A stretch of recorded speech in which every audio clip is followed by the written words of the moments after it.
করে দিন। যারা আমার মায়ের বুক খালি করবে তারা এদেশের শিক্ষাঙ্গনগুলোকে কসাইখানায় পরিণত করবে। আমার মায়ের সন্তানেরা পড়তে গিয়ে লাশ হয়ে মায়ের করে ফিরে আসবে। এমন ছাত্র রাজনীতি আমরা দেখতে চাই না। অবস্থা অনেকটাই এমন, আজ বাংলাদেশকে ভালোবাসাই সবচেয়ে বড় অপরাধে পরিণত হয়েছে। দেশের স্বার্থে কথা বলবেন, পিটিয়ে মারবে, অভিযোগ করবার কোনো জায়গা নাই। সংগ্রামী সাথী ও বন্ধুগণ, আমার কথা হলো এভাবেই অন্যায়, অবিচার, জুলুম, শোষণ, দুর্নীতি, জনগণের সম্পদ লুণ্ঠন ফিরিস্তি কয়টার দিব? কয়টার কথা বলবো? তানহামা দাগ দাগ সুদ, পুম্বা কুজা কুজা নেহাদ, সারা শরীর ক্ষত বিক্ষত, মলম আর পট্টি আমি কয়খানে লাগাবো? এভাবেই চলবে।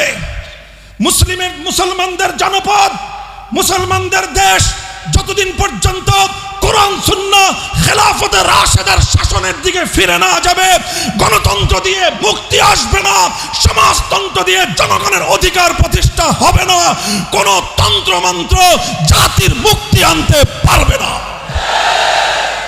তাই হে তাওহীদি জনতা, মুসলমান, ঈমানকে ভালোবাসো, আল্লাহর কোরআনকে ভালোবাসো, আল্লাহর নবীর সুন্নাহকে ভালোবাসো, খেলাফতে রাশেদার আদর্শকে ভালোবেসে আসো। শপথ নেই আমার এই সোনার বাংলা থেকে সব অপশাসন, সমস্ত অন্যায়, অবিচার এগুলোকে দূরীভূত করে আমার মাতৃভূমিটাকে আমি শান্তির ফুল বাগানে পরিণত করব।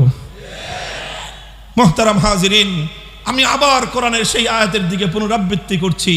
ইজা আরাদনা আন নুহলিকা কারিয়াতান আমারনা মুতরাফিহা ফাফাসাকু ফিহা ফাহাক্কা আলাইহাল কওল।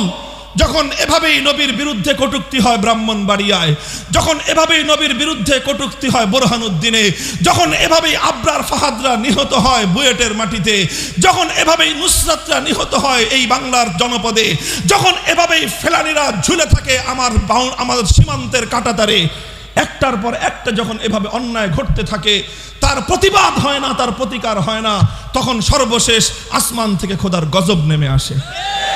আজ আমরা চাই মাতৃভূমিকে ভালোবাসি বলেই, দেশটাকে ভালোবাসি বলেই, দেশপ্রেম নিয়ে, জাতির প্রেম নিয়ে, স্বাধীনতার অতন্দ্র প্রহরী হিসেবে নতুন প্রজন্মকে নিয়ে আজ দেশ জাতি স্বাধীনতা রক্ষা করবার জন্য দুর্বার আন্দোলন গড়ে তুলতে চাই।